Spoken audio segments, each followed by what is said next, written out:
In today's video, we're going all over gluten, why it's bad for you and why you should avoid it at all costs. Welcome to the circle, it's the winning team. What is going on my wealthy performers? Welcome back to the channel, where our mission is to provide free education to you to help teach you how to invest in your health today to live a better tomorrow. And in today's video, we're going over what gluten is, why it's bad for you, how it creates inflammation throughout the body, whether you're intolerant to it or not, and why you should avoid it at all costs. 10,000 years ago, gluten is different than the gluten that we can find today, thanks to genetically modified organisms, or GMOs. GMOs, again, genetically modified organisms, they help crops and plants actually become more resistant to weather, to disease, to parasites.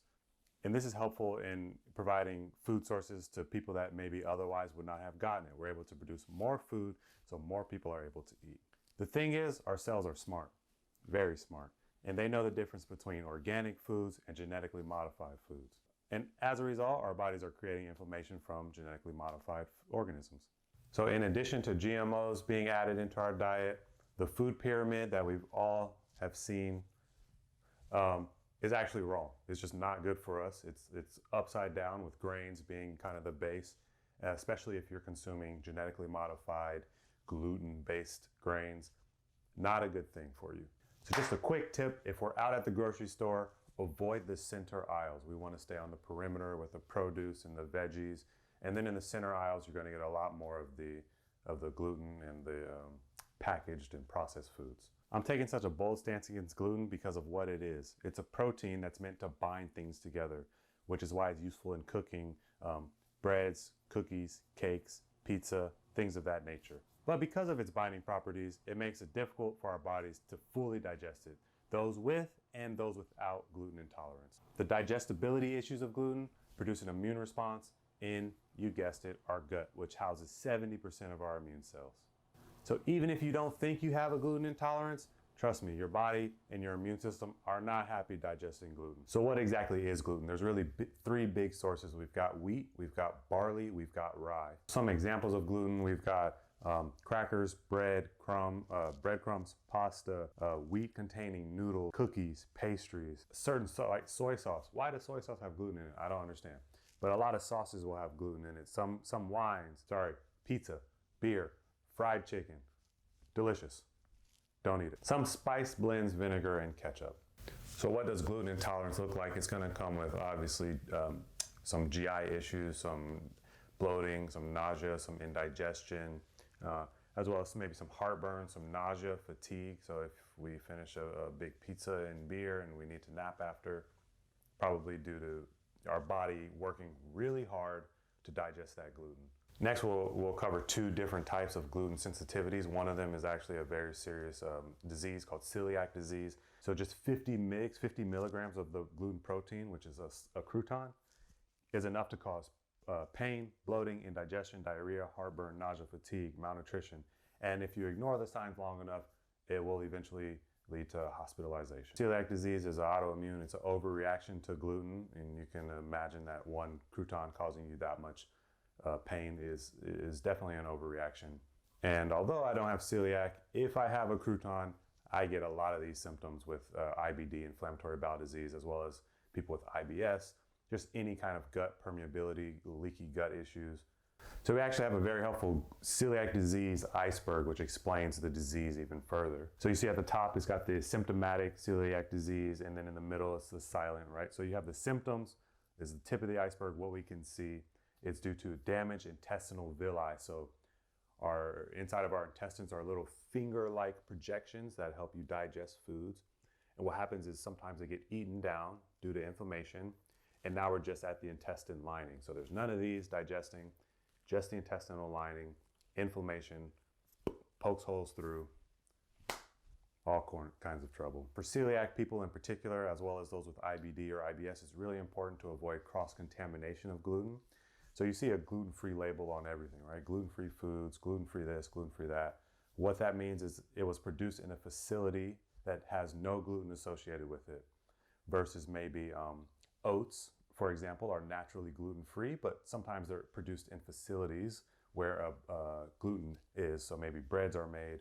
So they can't actually give it a gluten-free label it's really important for those of us with gluten intolerance to understand what a gluten-free label means and what maybe foods don't have gluten in them, but also don't have the gluten-free label on it. One other thing about celiac disease, it's easily testable. You can test for antibodies, simple blood test. So if you think you have these issues, it might be worth it to talk to your doctor and go get tested for celiac. And then we've got non-celiac gluten sensitivity, where if you did the blood test like our celiac individuals, you may not test positive for a celiac disease, but you still see a lot of the same symptoms when you consume gluten.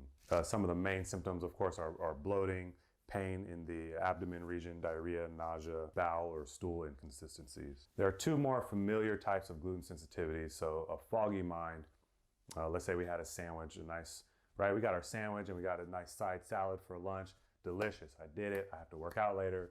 And then we go to sit down to go back to work and we can't think clearly. It's kind of foggy, as though we just woke up. We need tea, we need coffee, an espresso to pick us back up.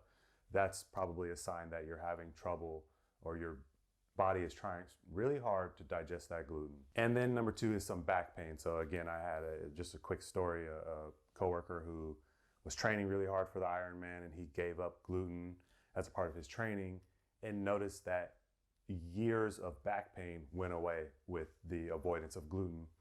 And then upon completing his race and going and consuming gluten, the back pain returned right away. So if you're experiencing back pain, you might want to check it out. Check out avoiding gluten. So just in respects to the story I just told you, a nice challenge will be a 31-day challenge where you eliminate gluten completely from your diet, note the changes that you experience, and then maybe you can slowly integrate gluten back in and see what happens. What happens when you ignore gluten intolerance and you just kind of keep loading on that inflammation in the system? You're going to deal with some osteoporosis, some bone issues, some obviously GI issues, IBD, IBS, colitis, Crohn's disease, some reproductive infertility issues, and even can lead to some sort of cancer, which again, inflammation, disease, autoimmune function, all related. So let's answer the question, does your body actually need gluten? No. So what are some gluten-free safety foods? Again, we talked about sticking to the perimeter of the grocery store. We're gonna go with some organic, non-GMO whole foods, such as nuts, seeds, veggies, fruits, fish, poultry, some dairy products, gluten-free grains, and legumes or beans. There is one exception, which I still would not recommend for IBD, IBS, Crohn's, it's definitely celiac patients. But for those of us that think we can digest gluten, sourdough bread is a good option for you. The reason being is that in the process of making sourdough bread, there's a bacteria that pre-digests some of the gluten, not all of it.